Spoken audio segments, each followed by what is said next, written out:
Friends, कैसे हैं आप सब लोग। आप सभी का एक बार फिर से शर्मा क्लास में स्वागत है। आज हम लोग पढ़ेंगे जीके के कुछ 20 क्वेश्चन है जो इम्पोर्टेंट है, बहुत इम्पोर्टेंट है। वो जो किसी न किसी एग्जाम में पीछे पूछे जा चुके हैं, ये कह सकते हैं प्रीवियस क्वेश्चन है। और मैं ये नहीं कह रही किसी एक एग्ज़ाम के, वो कई एग्ज़ाम के मतलब हैं, लेकिन किसी न किसी एग्ज़ाम में पूछे गए ही क्वेश्चन है। ठीक है, बहुत इंपॉर्टेंट क्वेश्चन है, तो इसको प्लीज़ मिस मत कीजिएगा। और आप लोग नोटबुक और पेन ले के बैठिएगा। ठीक है, जो ना आए, जो आपको नया लगे, जो क्वेश्चन नया लगे, जो टॉपिक नया लगे, जो पॉइंट नया लगे, उसको आप अपनी कॉपी में नोट डाउन कीजिएगा और समय समय पर रिवीजन करते रहिए। ठीक है, चलें चलते हैं अपने हम क्वेश्चन पर। और आप लोग चैनल को लाइक शेयर कर दीजिए, अगर चैनल पर नए हैं तो सब्सक्राइब करके बेल आइकन प्रेस कर लीजिए। आप अपने सभी सोशल मीडिया अकाउंट में जहाँ पे भी आप हैं, इंस्टाग्राम, फेसबुक, व्हाट्सअप पे स्टेटस पे आप लगा सकते हैं। ठीक है, इससे क्या होगा कि जितने ज़्यादा लोग देखेंगे उतने ज़्यादा लोगों का फ़ायदा होगा, जिससे भी आप कनेक्ट हैं उनका भी थोड़ा भला हो जाएगा। ठीक है, वो लोग भी पढ़ेंगे और उससे ज़्यादा मेरा भला होगा कि मुझे मोटिवेशन मिलेगा, लाइक होगा तो मुझे मोटिवेशन मिलेगा, मैं और अच्छा आप लोगों के लिए करने की कोशिश करूँगी। ठीक है, तो आज हम लोग क्या पढ़ेंगे, यूपी SSC पेट 2022 का जो एग्ज़ाम होने वाला है उसके जीके जीएस के क्वेश्चन जो आते हैं नॉर्मल, उसके हम लोग आज 20 क्वेश्चन देखेंगे। ठीक है, चलिए चलते हैं अपने पहले क्वेश्चन पर। पहला क्वेश्चन क्या है हमारे पास, थोड़ा और छोटा कर लेते हैं। हाँ, पहला क्वेश्चन है, किस सूफी संत की दरगाह अजमेर में है? सलीम चिश्ती की, मोइनुद्दीन चिश्ती की, हज़रत निजामुद्दीन की, बाबा फरीद की। पहला क्वेश्चन है हमारे पास, किस सूफ़ी संत की दरगाह अजमेर में?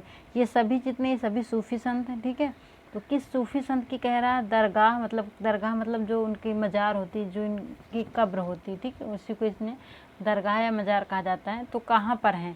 सलीम चिश्ती की है अजमेर में, मोइनुद्दीन चिश्ती की, हज़रत निजामुद्दीन की, या बाबा फरीद की है? तो यहाँ पे जो है ये आंसर कौन सा होगा? मोइनुद्दीन चिश्ती। तो ऑप्शन नंबर बी क्या हो जाएगा हमारा? सही हो जाएगा। मैं इसको थोड़ा मोटा कर लेती हूँ। कौन सा? ऑप्शन नंबर बी क्या हो जाएगा हमारा? सही हो जाएगा। अजमेर में किस मोइनुद्दीन मतलब किस सूफी संत की अजमेर में दरगाह है? तो मोइनुद्दीन चिश्ती जी की। तो ऑप्शन नंबर बी क्या हो जाएगा हमारा? सही हो जाएगा। अगर हम और ऑप्शन की बात करें, अगर कभी या मान लिया तो ये क्वेश्चन तो था, जरूरी नहीं कि ये क्वेश्चन आए, लेकिन क्या पता जो ऑप्शन है उनमें से पूछ लिया जाए, तो हम सबका देख लेते हैं। सलीम चिश्ती जी हैं, इनकी दरगाह कहाँ पर है? इनकी दरगाह है आगरा के, कहाँ है? आगरा के फतेहपुर सीकरी में। कहाँ है? आगरा के फतेहपुर सीकरी में। ठीक है, सलीम चिश्ती जी की दरगाह कहाँ है? आगरा के फतेहपुर सीकरी में है। हज़रत निजामुद्दीन की बात करें तो इनकी कहाँ है दरगाह? दिल्ली में है। अगर बाबा फरीद की बात करें तो इनकी कहाँ है? लाहौर के पट्टनम में है। लाहौर के पट्टनम में है। ठीक है, इनकी दरगाह भले ही लाहौर के पट्टनम में है, लेकिन ये भारत से बहुत मतलब अच्छे से जुड़े हुए थे। ठीक है, इसलिए इनका ये हमेशा पूछा जाता है। तो बाबा फरीद की दरगाह कहाँ है? लाहौर के पट्टनम में। हज़रत निजामुद्दीन जी की दरगाह कहाँ है? दिल्ली में है। तो मोइनुद्दीन चिश्ती की कहाँ है? अजमेर में है। यही क्या हो जाएगा हमारा आंसर? हो जाएगा option number A is the right answer. अगले क्वेश्चन पर चलते हैं। अगला क्वेश्चन क्या हमारा? श्रीरंगपट्टनम इनमें से किससे संबंधित है? औरंगजेब से, अहमद शाह से, टीपू सुल्तान से, या हैदर अली से? तो श्रीरंगपट्टनम जो है किससे संबंधित है हमारा? टीपू सुल्तान से। तो ऑप्शन नंबर सी क्या हो जाएगा हमारा? सही हो जाएगा। क्यों? क्योंकि टीपू सुल्तान ने श्रीरंगपट्टनम को क्या बनाया था? अपनी राजधानी बनाया था। ठीक है, टीपू सुल्तान क्या है? एक शासक हैं, एक राजा है। राजा तब नहीं, एक शासक कह सकते हैं। ठीक है, टीपू सुल्तान क्या थे? एक शासक थे, जिन्होंने अपनी राजधानी कहाँ बनाई थी? श्रीरंगपट्टनम। तो श्रीरंगपट्टनम से कौन संबंधित है? कहाँ के राजा थे अगर पूछा जाए तो? कहाँ के राजा थे ये? मैसूर के। ठीक है, मैसूर के राजा थे टीपू सुल्तान, शासक थे। इन्होंने अपनी राजधानी श्रीरंगपट्टनम को बनाई थी। तो ऑप्शन नंबर सी क्या हो जाएगा हमारा? सही हो जाएगा। अगर हम टीपू सुल्तान के बारे में और जानना चाहें तो इनके द्वारा पूछा जाता है, इन्होंने 4 युद्ध लड़े थे। ठीक, कौन? 4 युद्ध, फर्स्ट, सेकेंड, थर्ड और फोर्थ। 4 आंग्ल मैसूर, सबको किस नाम से जाने जाते हैं? प्रथम आंग्ल मैसूर युद्ध कहते हैं, सभी आंग्ल मैसूर युद्ध। ठीक है, प्रथम आंग्ल मैसूर युद्ध, द्वितीय आंग्ल मैसूर युद्ध, फिर तृतीय, फिर चतुर्थ। ठीक है, सबको आंग्ल मैसूर। तो ये पूछा जाता है कि टीपू सुल्तान जी द्वारा कितने आंग्ल मैसूर युद्ध लड़े गए थे? तो 4, प्रथम, द्वितीय, तृतीय, चतुर्थ। ये देख लेते हैं कि किस मतलब कब कब लड़े गए थे। ठीक है, प्रथम जो था, प्रथम आंग्ल मैसूर युद्ध कब लड़ा गया था हमारा? 1767 से 1769 ईस्वी में, ठीक है। अगर हम सेकंड की बात करें, सेकंड कब लड़ा गया था हमारा? 1780 से 1784 में। थर्ड जो लड़ा गया था 1790 से 1792 में, ठीक है। 3 आंग्ल मैसूर युद्ध हो गए। जो चौथा था, ठीक है, चौथा कब लड़ा गया था? ये 1799 में लड़ा गया था। और इसी की लड़ाई में चतुर्थ आंग्ल मैसूर युद्ध में ही किसकी मृत्यु हो गई थी? टीपू सुल्तान की, ठीक है। दुश्मनों द्वारा टीपू सुल्तान को मार दिया गया था लड़ाई में, ठीक है। तो टीपू सुल्तान द्वारा कितने 4 आंग्ल मैसूर युद्ध लड़े गए थे, जिसमें चतुर्थ में वो लड़ाई में दुश्मनों द्वारा उन्हें मार दिया गया। तो 1799 में चतुर्थ आंग्ल मैसूर युद्ध हुआ था और 1799 में उनकी मृत्यु हो गई थी। अगर यहाँ पे मैंने बताया कि टीपू सुल्तान जो थे वो कहाँ के शासक थे? मैसूर के। अगर पूछा जाए कि कब मैसूर के शासक बने थे, तो 1782 में। कब? 1782 में। आई होप आप लोगों को समझ में आ गया होगा, ठीक है। अब हम चलते हैं अपने अगले क्वेश्चन पर। अगला क्वेश्चन क्या है? मैं जो पॉइंट बता रही हूँ इनको भी आप अपने कॉपी में नोट डाउन कीजिएगा, ठीक है। बहुत इंपॉर्टेंट, जो इम्पॉर्टेंट है केवल मैं वही बता रही हूँ, फालतू की चीज़ मैं खुद नहीं बताऊँगी आपको, क्योंकि ज़्यादा चीज़ें फालतू की पढ़ने में वो ज़्यादा हो जाएगा, फिर याद भी नहीं होगा। इसलिए जो मलाई जो इम्पॉर्टेंट है केवल वही पढ़िए, ठीक है। तो 4 मीनार किसने बनवाया था? अली आदिल शाह ने, कुली कुतुब शाह ने, इब्राहिम कुतुब शाह ने, इब्राहिम आदिल शाह द्वितीय ने। तो किसने बनवाया था? एक सेकंड यार, ये क्या हो जाता है बार बार।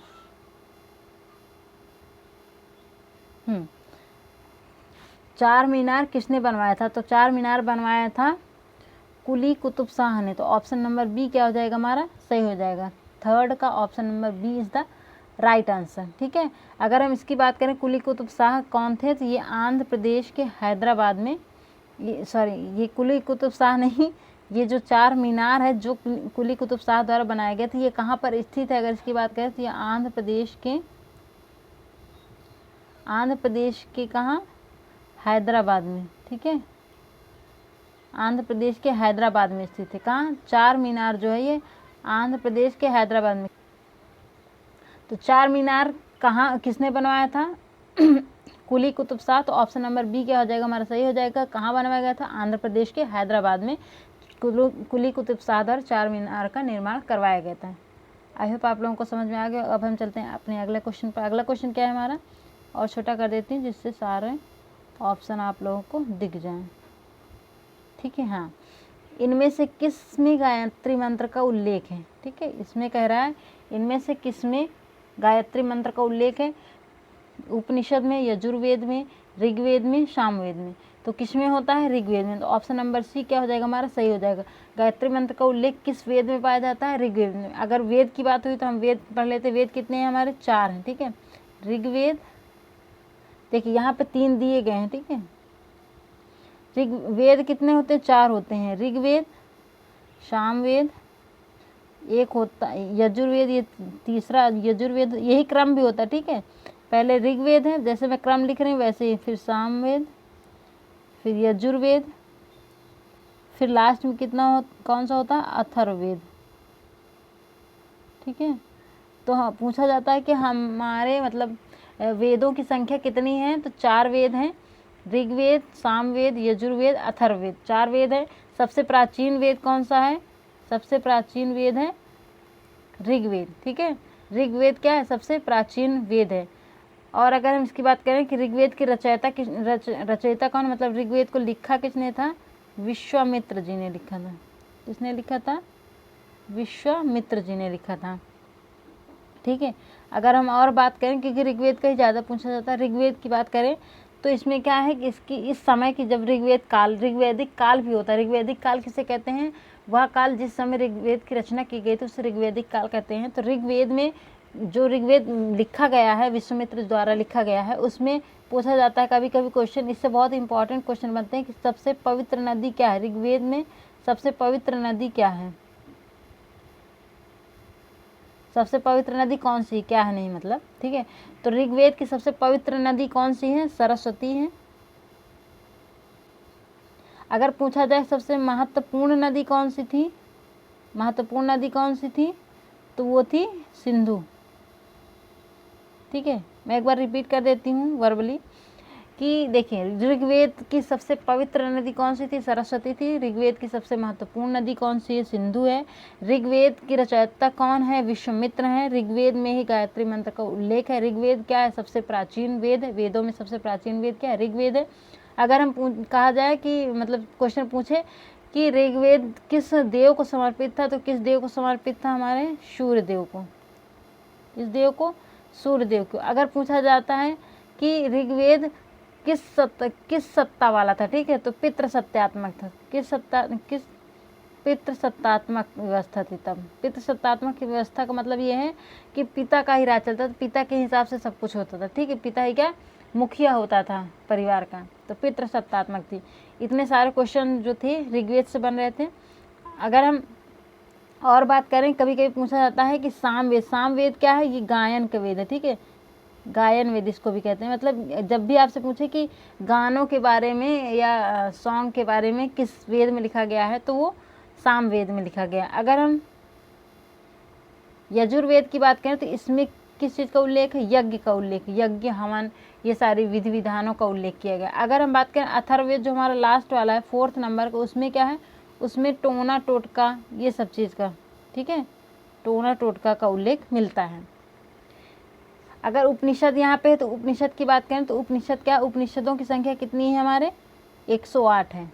ये पूछा जाता है कि उपनिषदों में सब मतलब उपनिषद में कितने की मतलब सॉरी उपनिषदों की संख्या कितनी है? 108 है। ठीक है, तो मैंने चारों ऑप्शन आप लोगों के सामने एक्सप्लेन कर दिए हैं। अब हम चलते हैं अपने अगले क्वेश्चन पर। अगला क्वेश्चन क्या है? 5th नंबर,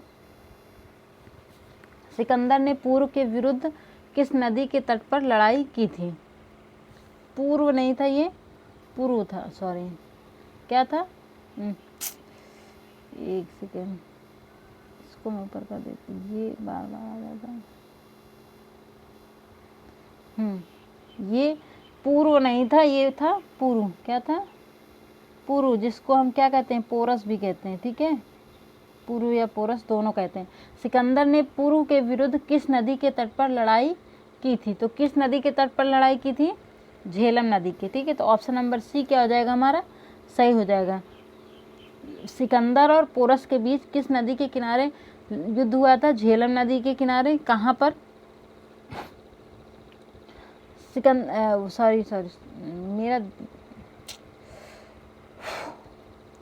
मैं 1 मिनट में पानी पी लेती हूँ, मेरा गला सूख रहा है। Just second.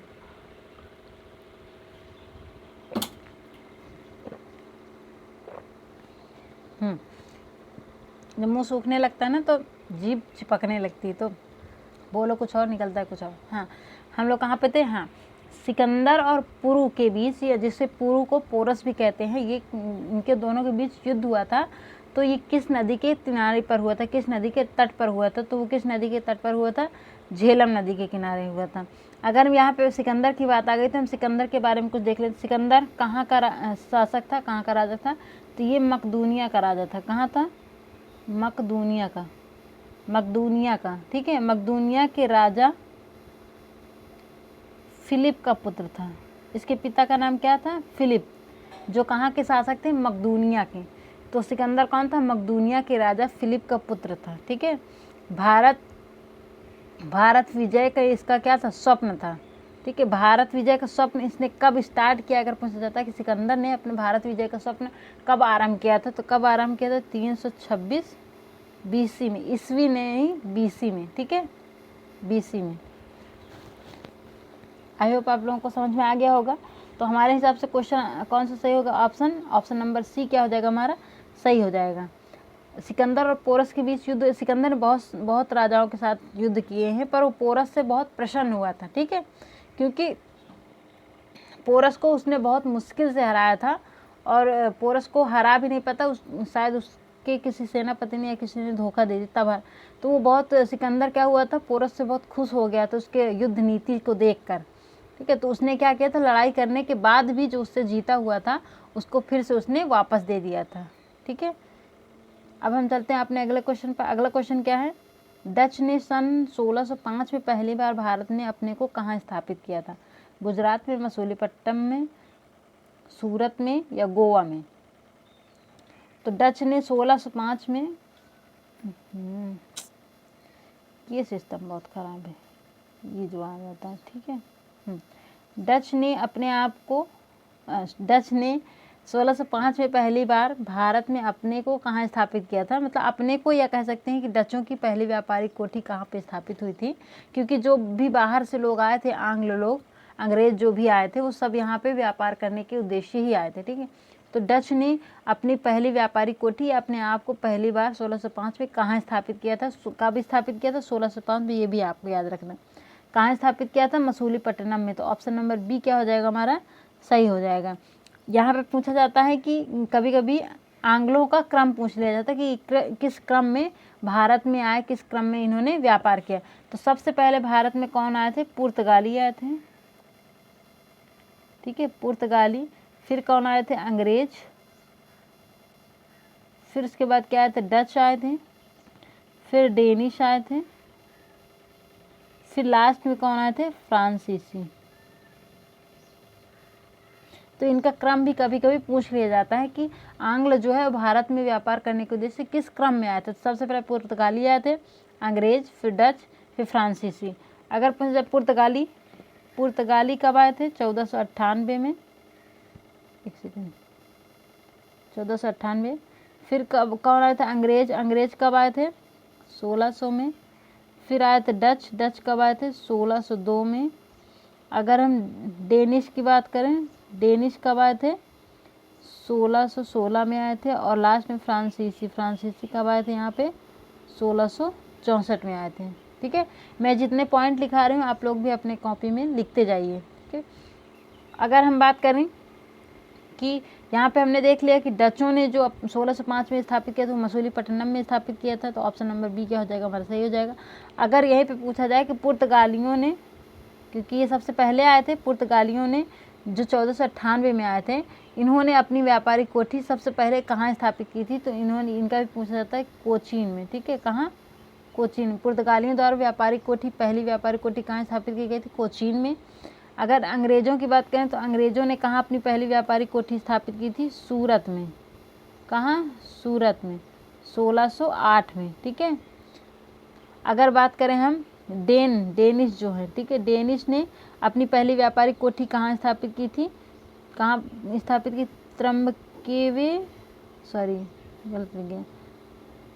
त्रम्बकेबार, ठीक है। कहाँ? त्रम्बकेबार। किस सन में?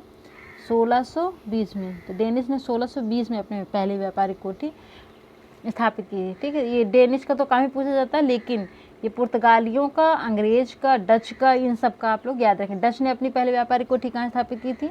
मसूलीपट्टनम में। पुर्तगालियों ने कोचीन में और अंग्रेजों ने सूरत में। तो ये आप लोग याद रखिएगा, ये बहुत इंपॉर्टेंट है, ठीक है। अब हम चलते हैं अपने अगले क्वेश्चन पे। यहीं पे एक क्वेश्चन और पूछा जाता है कि पहला पुर्तगाली कौन था जो भारत में आया था? तो कौन था वो? Vasco da Gama. कौन था? Vasco da Gama. ये तो थे पहले पुर्तगाली जो 1498 में भारत में आए थे, ठीक है। ये भी क्वेश्चन पूछा जाता है। अगला क्वेश्चन क्या है? तुम मुझे खून दो, मैं तुम्हें आज़ादी दूंगा। यह किसकी उक्ति है? मतलब ये किसने कहा था, ठीक है। तो ये किसकी है? भगत सिंह की, खुदीराम बोस की, वीर सावरकर की या सुभाष चंद्र बोस की? थोड़ा बड़ा कर लेती हूँ। किसकी है ये? तो देखिए, भगत सिंह की तो नहीं है, क्योंकि भगत सिंह ने क्या दिया था? इंकलाब जिंदाबाद, ठीक है। अगर हम खुदीराम बोस की करें तो इनका भी नहीं है, वीर सावरकर का भी नहीं है। तो ये किसका है? सुभाष चंद्र बोस जी का। तो ऑप्शन नंबर डी क्या हो जाएगा हमारा? सही हो जाएगा। 7 को option number D is the right answer. तुम मुझे खून दो, मैं तुम्हें आज़ादी दूंगा, ये किसने कहा था? सुभाष चंद्र बोस जी द्वारा कहा गया था। अगर इसकी बात करें कि कब कहा गया, कहाँ कहा गया, तो ये कहाँ, सुभाष चंद्र बोस द्वारा कहाँ कहा गया था? ये मलेशिया में, ठीक है। मलेशिया में कहा था सुभाष चंद्र बोस ने अपने सैनिकों का नेतृत्व करने के लिए, ठीक है। अपने सैनिकों का नेतृत्व करने के लिए कहा था कि तुम मुझे खून दो, मैं तुम्हें आज़ादी दूंगा। ये सुभाष चंद्र बोस जी द्वारा मलेशिया में कहा गया था, ठीक है। अगर कहा जाए कि इनको कौन सी उपाधि दी गई थी, तो इनको उपाधि दी गई थी देशभक्तों का देशभक्त, ठीक है, देशभक्तों का देशभक्त, ये उपाधि दी गई थी इनको। और किसके द्वारा दी गई थी? गांधी जी द्वारा। किनके द्वारा? गांधी जी द्वारा। तो सुभाष चंद्र बोस जी को गांधी जी द्वारा कौन सी उपाधि दी गई थी? देशभक्तों का देशभक्त। और ये तुम मुझे खून दो मैं तुम्हें आज़ादी दूंगा, ये सुभाष चंद्र बोस जी द्वारा कहा गया था। कब यह नारा दिया गया था? मलेशिया में अपने सैनिकों का नेतृत्व करते समय सुभाष चंद्र बोस जी ने ये नारा दिया था, ठीक है। तो क्वेश्चन के हिसाब से हमारा आंसर कौन सा सही हो जाएगा? ऑप्शन नंबर डी क्या हो जाएगा हमारा? सही हो जाएगा। अगला क्वेश्चन क्या है? एक ऑप्शन कहाँ रह गया?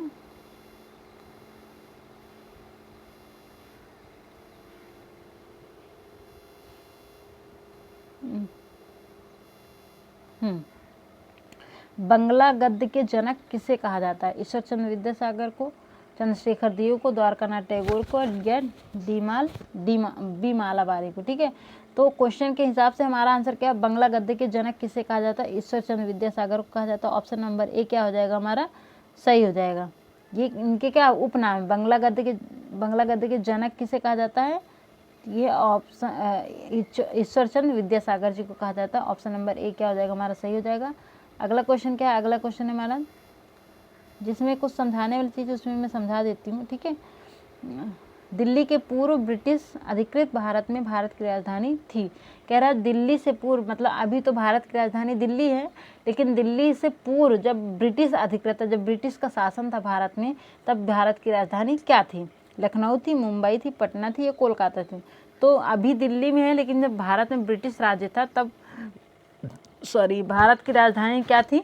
कोलकाता थी, ठीक है। तो ऑप्शन नंबर डी क्या हो जाएगा हमारा? सही हो जाएगा।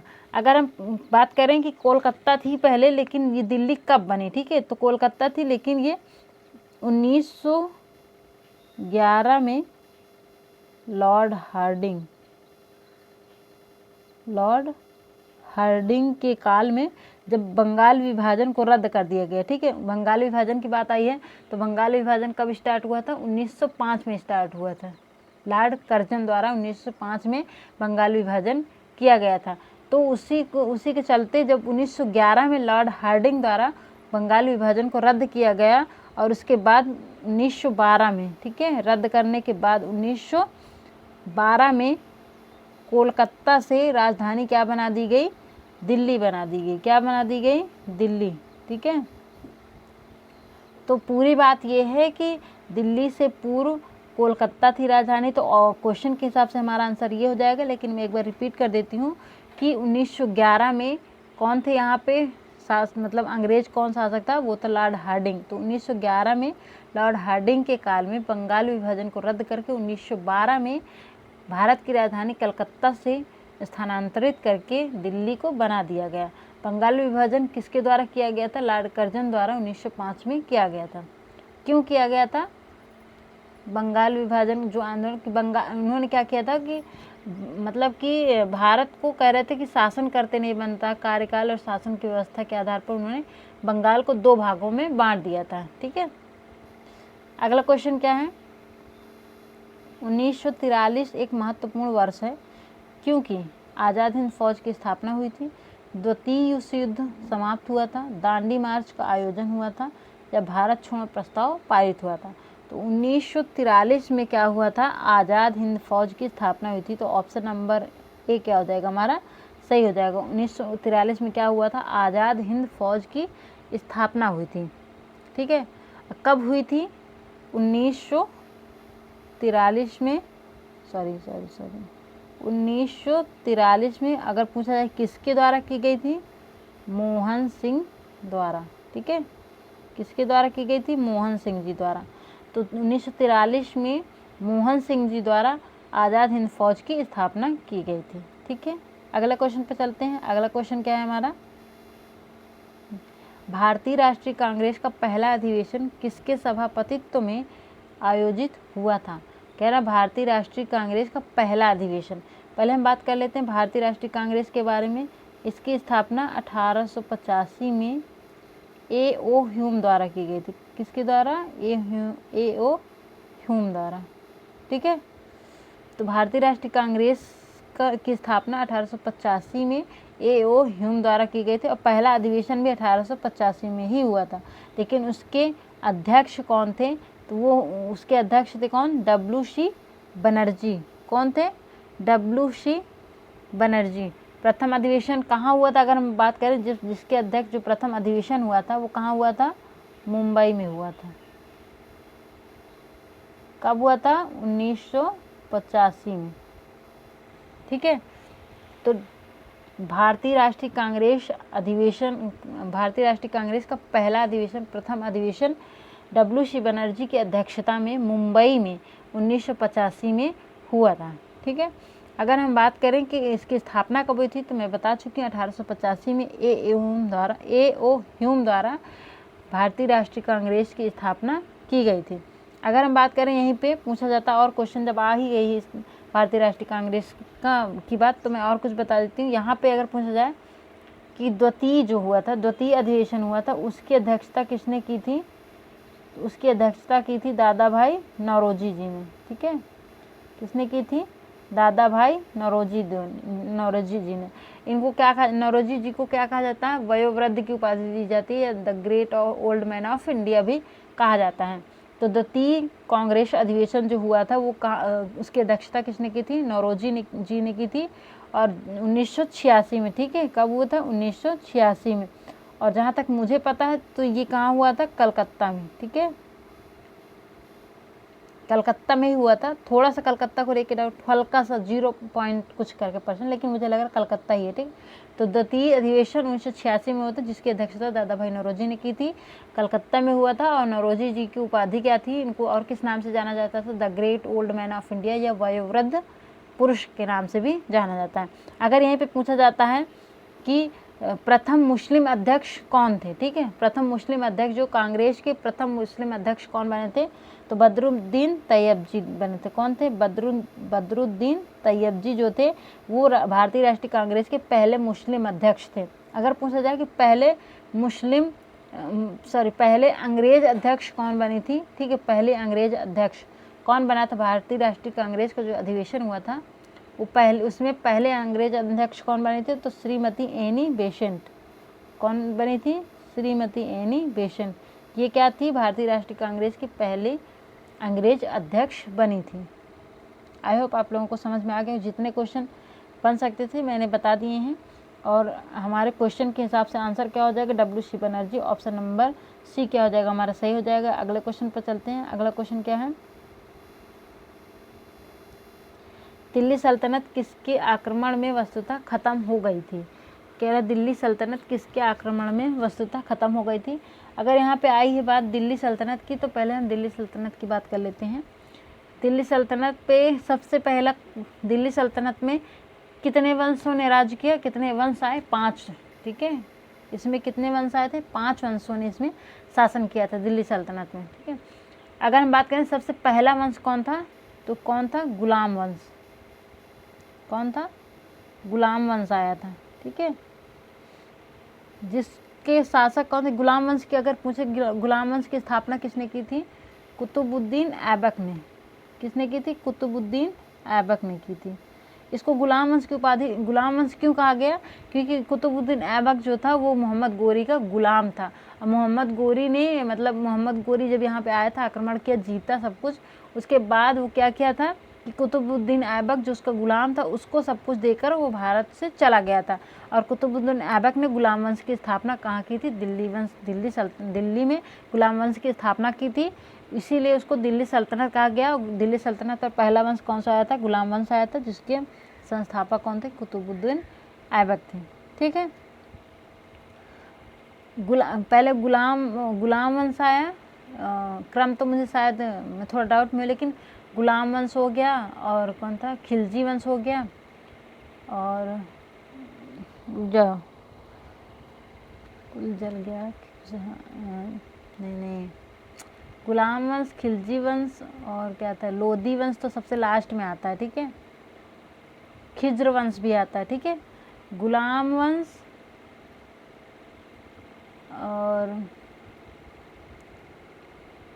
गुलाम वंश, खिलजी वंश, खिज्र वंश लोधी वंश, एक वंश और मुझे तुगलक वंश, ठीक है, ठीक है, याद आ गया।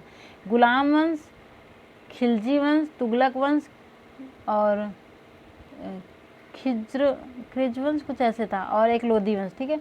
तो जो प्रथम वंश था वो गुलाम वंश था, और सबसे लास्ट में जो आते हैं दिल्ली सल्तनत में, दिल्ली सल्तनत का अंतिम वंश जो था वो कौन था, वो थे हमारे लोधी वंश, ठीक है। लास्ट वाला कौन था, लोधी वंश था। इसकी स्थापना किसने की थी, इब्राहिम लोधी ने। किसने की थी, इब्राहिम लोधी ने। लोधी वंश की स्थापना किसने की थी, इब्राहिम लोधी जी ने की थी। जो लोधी वंश ये था दिल्ली सल्तनत का अंतिम वंश था। अब हम आते हैं अपने मतलब क्वेश्चन पर आते हैं। क्वेश्चन का आंसर क्या होगा, दिल्ली सल्तनत किसके आक्रमण में वस्तुतः खत्म हो गई थी, तो किसके आक्रमण में वस्तुतः खत्म हो गई थी, बाबर के आक्रमण में। तो बाबर क्या हो जाएगा हमारा, सही हो जाएगा, ठीक है। बाबर ही जो थे, बाबर ने ही दिल्ली सल्तनत के अगले अंतिम वंश के संस्थापक कौन थे, इब्राहिम लोधी। इन पर आक्रमण करके इनके वंश का मतलब इसके वंश को ख़त्म करके उन्होंने अपनी एक नई नींव डाली थी, ठीक है। तो किसके आक्रमण से वस्तुतः दिल्ली सल्तनत ख़त्म हो गई थी, बाबर और इब्राहिम लोधी के मध्य जो युद्ध हुआ था 1526 में, ठीक है। 1526 ने बाबर ने इब्राहिम लोधी पर पानीपत एक स्थान, ठीक है, पानीपत में युद्ध हुआ था। तो ये कह सकते हैं कि बाबर और इब्राहिम लोधी के मध्य, ये भी पूछा जाता, बाबर और इब्राहिम लोधी के मध्य किस सन में और कहाँ पर युद्ध हुआ था। तो 1526 में पानीपत का प्रथम युद्ध जो हुआ था वो किसके मध्य हुआ था, बाबर और इब्राहिम लोधी के बीच हुआ था, और लोधी वंश की वहीं से समाप्ति हो गई थी, क्योंकि लोधी हार गया था, इब्राहिम लोधी की हार हो गई थी और बाबर जीत गया था, बाबर विजयी हुआ था। तो वहीं से इब्राहिम लोधी और दिल्ली सल्तनत का अंत हो गया था और बाबर विजयी हो गया था, ठीक है। फिर बाबर ने किस वंश की नींव डाली, मुगल वंश वहीं से चला था, ठीक है, क्योंकि मुगल वंश के संस्थापक कौन है, बाबर ही तो है। बाबर ने ही मुगल वंश की स्थापना या नींव डाली थी। तो वहाँ से क्या है, मुगल वंश की मतलब शुरुआत हो जाती है, दिल्ली सल्तनत का अंत हो जाता है। बाबर द्वारा कई युद्ध लड़े गए, जैसे पानीपत का प्रथम युद्ध हुआ था, पानीपत का युद्ध। फिर क्या हुआ था, खानवा का युद्ध। फिर क्या हुआ था, चंदेरी का युद्ध हुआ था। फिर घाघरा का युद्ध हुआ था, ठीक है। इन्होंने 4 युद्ध लड़े थे। पानीपत का युद्ध कब हुआ था, 1526 में हुआ था। 1527 में खानवा का युद्ध हुआ था। 1528 में चंदेरी का युद्ध हुआ था, और 1529 में किसका युद्ध था, घाघरा का युद्ध। तो बाबर द्वारा 4 युद्ध लड़े गए थे, पानीपत का युद्ध, खानवा का युद्ध, चंदेरी का युद्ध और घाघरा का युद्ध। पानीपत का प्रथम युद्ध जो हुआ था, पानीपत का प्रथम युद्ध था, ठीक है। पानीपत का प्रथम युद्ध जो हुआ था वो किसके मध्य हुआ था, बाबर और इब्राहिम लोधी के मध्य हुआ था, ठीक है। और अगर इसके बाद उनका कोई युद्ध नहीं हुआ, क्योंकि 1530 में क्या हुआ था, इनकी मृत्यु हो गई थी, ठीक है। तो यहीं से इनके युद्ध समाप्त हो गए थे। तो ऑप्शन हमारा क्या हो जाएगा, क्वेश्चन के हिसाब से ऑप्शन नंबर ए क्या हो जाएगा हमारा, सही हो जाएगा। आई होप मैंने काफ़ी कुछ एक्सप्लेन कर दिया है, काफ़ी कुछ बता दिया है। अब हम चलते हैं अपने अगले क्वेश्चन पर। अगला क्वेश्चन, नादिर शाह भी है यहाँ पे, तो इसकी भी थोड़ी सी बात कर लेते हैं। नादिर शाह कौन थे, नादिर शाह वही था जिसने क्या हुआ था, तख्ते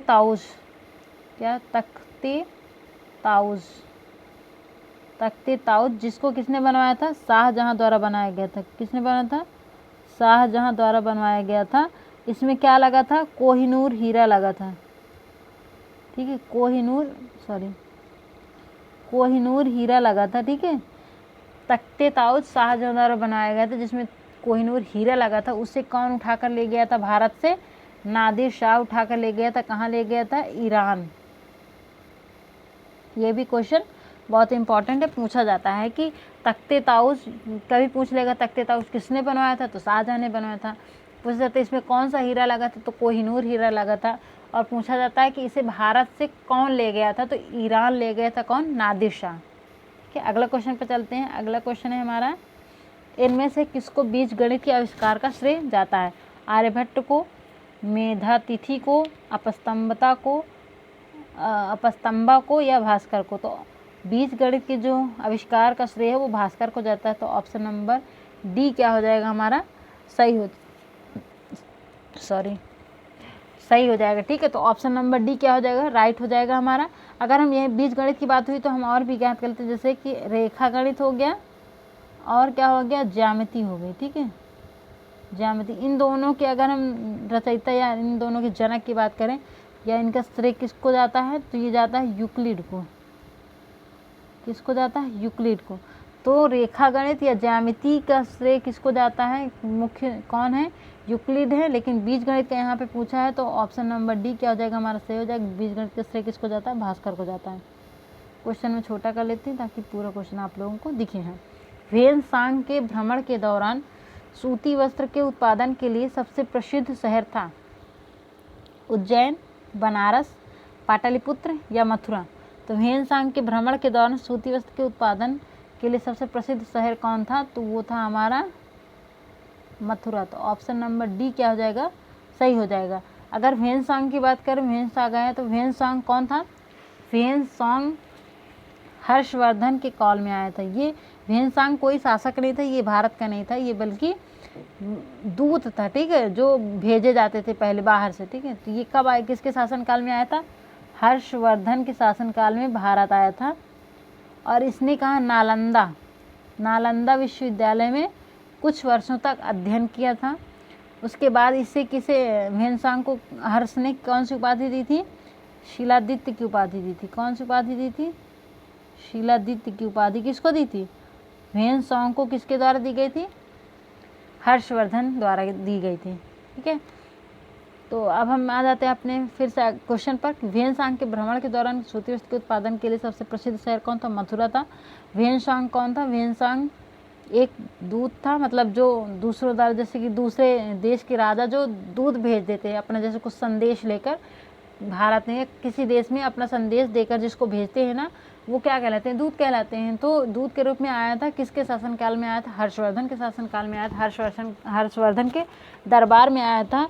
और नालंदा विश्वविद्यालय जो बना था वहाँ पे इसने कुछ वर्षों तक रहकर अध्ययन किया था। उसके बाद ह्वेन-सांग को हर्षवर्धन द्वारा शीलादित्य की उपाधि प्रदान की गई थी। चलते हैं अगला क्वेश्चन पर। अगला क्वेश्चन क्या है, अगला क्वेश्चन है हमारा, विलियम हॉकिंस किसके शासनकाल में मुगल दरबार में आया, जहांगीर के, शाहजहां के, औरंगजेब की या अकबर के। तो विलियम हॉकिंस किसके शासनकाल में मुगल दरबार में आया था, तो ये आया था जहांगीर के शासनकाल में। तो ऑप्शन नंबर ए क्या हो जाएगा हमारा, सही हो जाएगा। विलियम हॉकिंस अगर हम बात करें कि कब आया था, तो कब से कब, 1608 में आया था और 1611 तक रुका था। तो ये हम कह सकते हैं कि विलियम हॉकिंस जहांगीर के दरबार में कब तक रहा, तो 1608 से 1611 ईस्वी तक वह जहांगीर के दरबार में रहता था। ये पूछा जाए कि विलियम हॉकिंस था कौन, तो ये कौन था, ब्रिटिश राजा जो थे जेम्स प्रथम। ठीक है, जेम्स प्रथम द्वारा भेजा गया क्या था, एक अंग्रेज राजदूत था। ठीक है, कौन था, एक अंग्रेज राजदूत था। तो विलियम हॉकिंस किसके दरबार में आया था, जहांगीर के दरबार में आया था। कब से कब तक रहा, 1608 से 1611 तक रहा। अगर ये कौन है, मतलब कहाँ से आया था, तो ये ब्रिटिश शासक जो था, ब्रिटिश राजा जेम्स प्रथम के द्वारा भेजा गया उनका अंग्रेज राजदूत था, जो जहांगीर के दरबार में उनका संदेश लेकर आया था। ठीक है, किस लिए आया था अगर हम बात करें, तो वो जो अंग्रेज थे वो किसी न किसी, जैसे यहाँ पे जेम्स प्रथम जो तो विलियम हॉकिंस आया था, शायद व्यापार की इजाज़त लेने के लिए कोई भेजता था अपने राजदूत कि हमें व्यापार करने की इजाज़त दीजिए अपने राज्य में, अपने राज्य में, अपने क्षेत्र में। ठीक है, तो ऐसे जो संदेश लेकर आते थे, जो भेजे जाते थे, उन्हें क्या कहते, राजदूत कहते थे। तो विलियम हॉकिंस जेम्स प्रथम का राजदूत था, जो जेम्स प्रथम द्वारा भेजा गया था जहांगीर के दरबार में। ठीक है, तो अगर हम और बात करें कि चलिए ठीक है, क्वेश्चन के हिसाब से तो ऑप्शन नंबर ए हमारा क्या हो जाएगा, सही हो जाएगा। लेकिन जैसे यहाँ पे शाहजहां आए हैं, तो कभी कभी पूछा जाता है, हम बात कर लेते हैं कि शाहजहां क्या है, इन्होंने कई इमारत बनवाई थी, जैसे पूछा जाता है इनके द्वारा क्या बनाया गया था, हवा महल। ठीक है, क्या बनाया गया था, हवा महल। हवा महल किसने बनवाया था, शाहजहाँ ने। शाहजहाँ द्वारा बहुत ज़्यादा बहुत ज़्यादा स्थापत्य कला बनाई गई थी। ये अपने तभी तो जो मुगल काल का क्या स्थापत्य कला का स्वर्ण काल किसे कहा जाता है, शाहजहाँ के काल को स्वर्ण काल कहा जाता है, स्थापत्य कला का स्वर्ण काल, क्योंकि इन्होंने बहुत सारी इमारतें बनवाई थी। ठीक है, हवा महल हो गया, ताजमहल भी इन्होंने अपनी वाइफ के, अपनी पत्नी की याद में बनवाया था। ठीक है, जैसे चार बाग हो गया और भी बहुत सारे हैं इन्होंने बनवाया था। ठीक है, मीना बाजार हो गया, ये सारे शाहजहाँ ने बनाया था। अगर हम बात करें अकबर ने क्या किया था, जजिया कर को समाप्त किया था। क्या किया था, जजिया कर समाप्त किया था। ये बहुत इंपॉर्टेंट क्वेश्चन है कि जजिया कर को किस मुगल शासक ने समाप्त किया था, तो अकबर ने समाप्त किया था। जजिया कर होता क्या है, ये एक धार्मिक कर है जो मुस्लिम को छोड़कर जो अन्य धर्म के लोग होते, जो हिंदू धर्म के लोग होते थे, जब वो धार्मिक तीर्थ करता, जब वो अपनी तीर्थ यात्रा करते थे, अपने भगवान के लिए तीर्थ यात्रा पर जाते, तो उन्हें कर देना पड़ता था। वो क्या था, जजिया कर। तो जजिया क्या था, एक गैर मुस्लिम वाला एक धार्मिक तीर्थ यात्रा कर था। ठीक है, जो गैर मुस्लिम लोगों को चुकाना पड़ता था। तो इसको किसने समाप्त किया था, अकबर ने जजिया कर को समाप्त कर दिया था। ठीक है, अगर हम औरंगजेब की बात करें तो औरंगजेब क्या था, औरंगजेब जो था वो अंतिम शासक था। किसका, अगर मुगल काल की बात करें तो ये क्या था, अंतिम शासक था। औरंगजेब मुगल काल का अंतिम शासक था। और हमारे क्वेश्चन के हिसाब से ऑप्शन क्या हो जाएगा, ऑप्शन नंबर ए क्या हो जाएगा, सही हो जाएगा। अगले क्वेश्चन पर चलते हैं। अगला क्वेश्चन है, पुराणों की संख्या है 16 है, 18 है, 19 है, 15 है। तो पुराणों की संख्या कितनी है, 18 है। ऑप्शन नंबर बी क्या हो जाएगा हमारा, सही हो जाएगा। उपनिषद मैंने बता दिया ऊपर कि उपनिषदों की संख्या कितनी है, उपनिषद की संख्या कितनी है, 108 है। अगर हम बात करें पुराणों की संख्या 18, लेकिन कभी कभी पूछा जाता है कि सबसे प्राचीन पुराण कौन सा है, तो कौन सा है, मत्स्य पुराण। सबसे प्राचीन पुराण कौन सा है, मत्स्य पुराण। ठीक है, अगले क्वेश्चन पर चलते हैं। अगला क्वेश्चन देखिए, यहाँ पे इतना दूर हो गया। हाँ, इंकलाब जिंदाबाद के नारे को पहली बार लगाया था। इंकलाब, ये कह रहा है क्वेश्चन, ध्यान से पढ़े। इंकलाब जिंदाबाद के नारे को पहली बार लगाया था, मतलब किसने बोला था। ठीक है, तो किसने दिया था नहीं, किसने गाया था, किसने बोला था, किसने लगाया था, तो भगत सिंह है। ऑप्शन नंबर डी क्या हो जाएगा हमारा, सही हो जाएगा। इसमें कहा गया था पहली बार किसने लगाया था, तो भगत सिंह है। लेकिन अगर यहीं पे पूछा जाता कि इंकलाब जिंदाबाद के नारे को सबसे पहले नहीं, किसने लिखा था, किसके द्वारा लिखा गया था, ये लिखा गया था मोहम्मद इकबाल द्वारा। किसके द्वारा लिखा गया था, मोहम्मद इकबाल द्वारा। तो इंकलाब जिंदाबाद का जो नारा था ये मोहम्मद इकबाल द्वारा लिखा गया था, लेकिन गाया किसके द्वारा गया था या किसने लगाया था सबसे पहले, तो किसने लगाया था, भगत सिंह जो द्वारा। तो क्वेश्चन के हिसाब से हमारा आंसर क्या होगा, option number D Bhagat Singh. Option number D is the right answer. अगले क्वेश्चन पर चलते हैं। अगला क्वेश्चन है हमारा, यंग बंगाल आंदोलन के नेता थे हेनरी विलियम डोरेजियो, ईश्वर चंद्र विद्यासागर, द्वारकानाथ या चंद्रशेखर देव।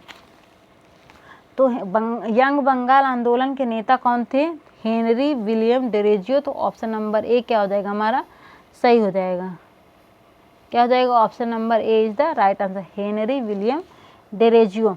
अगर हम इसकी बात करें कि इन्होंने इसकी स्थापना कब की थी, तो 1826 में हेनरी विलियम डोरेजियो द्वारा यंग बंगाल आंदोलन की स्थापना की गई थी। ये है क्या, ये एक बंगाल के क्रांतिकारी समूह है जो हिंदू कॉलेज की स्थापना के लिए एक आंदोलन चलाया गया था, तो उससे से रिलेटेड है। ठीक है, हिंदू कॉलेज। तो इसकी स्थापना किसने की थी, 1826 में हेनरी विलियम डोरेजियो ने यंग बंगाल आंदोलन की स्थापना की थी, इसलिए इनको इसका नेता कहा जाता है। ठीक है, आई होप आप लोगों को समझ में आ गया होगा। अब हम चलते हैं अपने अगले क्वेश्चन पर। अगला क्वेश्चन क्या है हमारा, सिख खालसा की स्थापना निम्न में से किसने किया था, तेग बहादुर ने, गुरु नानक ने, गुरु गोविंद सिंह ने, गुरु हरगोविंद ने। तो मैं क्वेश्चन नहीं वेस्ट करूँगी, टाइम नहीं वेस्ट करूँगी, आपका आंसर होगा गुरु गोविंद सिंह। सिख खालसा या खालसा पंथ भी कहते हैं, सिख खालसा की स्थापना या खालसा पंथ भी कहते हैं। ठीक है, खालसा पंथ की स्थापना किसने की थी, गुरु गोविंद सिंह। गुरु गोविंद सिख धर्म के कौन से गुरु थे, 10वें गुरु थे। ठीक है, 10वें नंबर के गुरु थे गुरु गोविंद सिंह। अगर हम इनकी बात करें, इनके पिता का नाम क्या था? तेग बहादुर। ठीक है, क्या थे? तेग बहादुर। तो गुरु गोविंद सिंह 10वें नंबर के गुरु थे। इनके पिता का नाम गुरु तेग बहादुर है। और इन्होंने किसकी स्थापना की थी? खालसा पंथ की स्थापना की थी। और जो इसमें दिए गए हैं हम उनको भी देख लेते हैं। गुरु तेग बहादुर में मैंने बताया कि गुरु गोविंद सिंह के पिताजी थे। गुरु तेग बहादुर जी थे, वो किस नंबर के थे? 9वें गुरु थे। ठीक है, 9वें नंबर के थे। और इन्हें औरंगजेब ने फांसी दे दी थी। ठीक है, तो ये बहुत इंपॉर्टेंट क्वेश्चन है, ये पूछा जाता है कि औरंगजेब ने किस सिख गुरु को फांसी दे दी थी? तो कौन थे? गुरु तेग बहादुर थे, जो गुरु गोविंद सिंह के पिता थे। और किस नंबर के गुरु थे? वो थे 9वें नंबर के। तो गुरु तेग बहादुर को औरंगजेब ने अपने शासनकाल में फांसी दे दी थी। अगर हम बात करें गुरु नानक जो थे, ये कौन से नंबर के थे? ये प्रथम नंबर के थे। इन्होंने ही क्या, मतलब गुरु नानक जी किस नंबर के थे? तो ये पहले सिख गुरु थे। पूछा जाता है कि पहले सिख गुरु कौन थे? गुरु नानक जी थे। अगर हम बात करें गुरु हरगोविंद जी, तो गुरु हरगोविंद जी थे, वो किस नंबर के थे? 6वें सिख गुरु थे। ठीक है, इससे ज़्यादा इनसे कुछ नहीं पूछा जाता। जो पूछने लायक था मैंने बता दिया कि औरंगजेब ने तेग बहादुर जो 9वें नंबर के गुरु थे उनको फांसी दे दी थी। लेकिन क्वेश्चन के हिसाब से हमारा आंसर कौन सा सही होगा? गुरु गोविंद सिंह। खालसा पंथ की स्थापना किसने की? गुरु गोविंद सिंह जी ने की थी, जो 10वें नंबर के गुरु थे। ऑप्शन नंबर सी क्या हो जाएगा हमारा? सही हो जाएगा। आज का हमारा लास्ट क्वेश्चन क्या है? ये आज का हमारा लास्ट क्वेश्चन है। आज की क्लास में मैंने 20 क्वेश्चन ही लिए थे। इनमें से किसने भारत में पारसियों के प्रसिद्ध नवरोज की शुरुआत की थी? इल्तुतमिश ने, बलबन ने, फिरोज तुगलक ने, अलाउद्दीन खिलजी ने। तो किसने भारत में पारसियों के प्रसिद्ध नवरोज की शुरुआत की थी? इल्तुतमिश ने नहीं, इल्तुतमिश ने भी नहीं किया था, ना फिरोज शाह तुगलक ने, ना अलाउद्दीन खिलजी ने। इसकी शुरुआत किसने की थी? बलबन ने। ऑप्शन नंबर बी क्या हो जाएगा हमारा? सही हो जाएगा। तो प्रसिद्ध पारसियों के प्रसिद्ध इसको नवरोज ऐसे लिखा नहीं, ऐसे लिखा जाता है। ठीक है, इसका शुद्ध रूप ऐसे नवरोज लिखा जाता है। ठीक है, तो नवरोज त्यौहार जो पारसियों का प्रसिद्ध त्यौहार था, इसकी शुरुआत किसने की थी? बलबन ने की थी। और अगर पूछा जाए कि बलबन था कौन, तो ये गुलाम वंश का एक शासक था। ठीक है, दिल्ली सल्तनत में जब गुलाम वंश आया था, मैंने पढ़ाया था। तो ऑप्शन नंबर बी क्या हो जाएगा हमारा? सही हो जाएगा। अगर हम इसकी बात करें कि ये नवरोज त्यौहार शुरू कहाँ किया गया था, तो दिल्ली दरबार में। ठीक, क्योंकि ये दिल्ली का ही शासक था, तो अपने दरबार में ही तो शुरू करेगा, तो दिल्ली दरबार में शुरू किया गया था। अगर हम बलबन की बात करें, बलबन के बारे में, तो इसने क्या किया था? लौह एवं रक्त की नीति किसने शुरुआत की थी? लौह एवं रक्त की नीति, लौह एवं रक्त की नीति की शुरुआत किसने की थी? बलबन द्वारा ही की गई थी। ये भी बहुत फेमस क्वेश्चन है कि लौह एवं रक्त की नीति किसने स्टार्ट किया था? वो किसने किया था? बलबन ने। तो ऑप्शन नंबर बी क्या हो जाएगा हमारा? सही हो जाएगा। ठीक है, अगर यहाँ पे आ गया है इल्तुतमिश। इल्तुतमिश कौन था? ये बाबर का दामाद था। कौन था? बाबर का दामाद भी था। बाबर नहीं, वो गुलाम वंश की स्थापना किसने की थी? ऐबक, कुतुबुद्दीन ऐबक। तो इल्तुतमिश कौन था? ऐबक का दामाद भी था। बाबर मैंने लिखा हुआ है, सॉरी, बाबर नहीं है, ये गलती से निकला है। ऐबक, कुतुबुद्दीन ऐबक का दामाद था। ठीक है, ऐबक का दामाद था। और द्वितीय गुलाम वंश का शासक था। ठीक है, और इससे भी इम्पोर्टेंट ये है कि कभी कभी पूछा जाता है कि दिल्ली सल्तनत का वास्तविक संस्थापक कौन था? तो ये इल्तुतमिश था। ठीक है, कौन था? दिल्ली सल्तनत का वास्तविक संस्थापक। वास्तविक संस्थापक क्यों इसे कहा जाता है इल्तुतमिश को? क्योंकि जब बाबर कहा जाते हैं बार, जब ऐबक ने जब दिल्ली सल्तनत में गुलाम वंश की नींव डाली थी, तब उन्होंने दिल्ली में उनकी राजधानी नहीं थी। ठीक है, तब उन्होंने अपनी राजधानी दिल्ली में नहीं बनाई थी। लेकिन जब उनके दामाद इल्तुतमिश 2nd नंबर पर आए, गुलाम वंश के शासक बने, तो उन्होंने क्या की थी कि अपनी राजधानी दिल्ली को बना लिया था। इसीलिए जो दिल्ली सल्तनत के वास्तविक संस्थापक के रूप में किसे जाना जाता है? इल्तुतमिश को जाना जाता है। ठीक है, अगर हम बात करें ऐबक, जो हमने बताया था, ऐबक जो थे, इनको क्या कहा जाता है? इनको उपाधि कौन सी दी गई है? लाख बख्श की उपाधि दी गई है। ये भी पूछा जाता है। लाख बख्श की उपाधि किसे दी गई है? कुतुबुद्दीन ऐबक की। लाख बख्श का अर्थ क्या है? लाखों का दान करने वाला, ठीक है। तो लाख बख्श की उपाधि किसे दे दी गई है? कुतुबुद्दीन ऐबक को। इल्तुतमिश क्या? दिल्ली सल्तनत के वास्तविक संस्थापक हैं, ठीक है। तो आज की क्लास अगर क्वेश्चन के हिसाब से कौन सा आंसर है हमारा? ऑप्शन नंबर बी, जिन्होंने पारसियों के प्रसिद्ध नवरोज त्यौहार को दिल्ली सल्तनत में शुरू किया था। आई होप आप लोगों को समझ में आ गया होगा और मुझे आशा है कि आप लोगों को क्लास भी अच्छी लगी होगी। मैंने अपना 100% दिया, अच्छे से व्याख्या भी की। सारे ऑप्शन मैंने जो व्याख्या करने लायक थे, जो एक्सप्लेन करने लायक थे, मैंने उनका एक्सप्लेन किया अच्छे से। और आप लोगों ने भी अपने क्वेश्चन मतलब नोटबुक में नोट डाउन किया होगा, उसको पढ़ते रहिए। फिर मिलते हैं अगली क्लास में इसी तरह किसी नए क्वेश्चन के साथ, इम्पोर्टेंट क्वेश्चन के साथ। तब तक के लिए बाय बाय, धन्यवाद। लाइक शेयर करते रहिए और सब्सक्राइब भी कर लीजिए अगर चैनल पर नए हैं तो।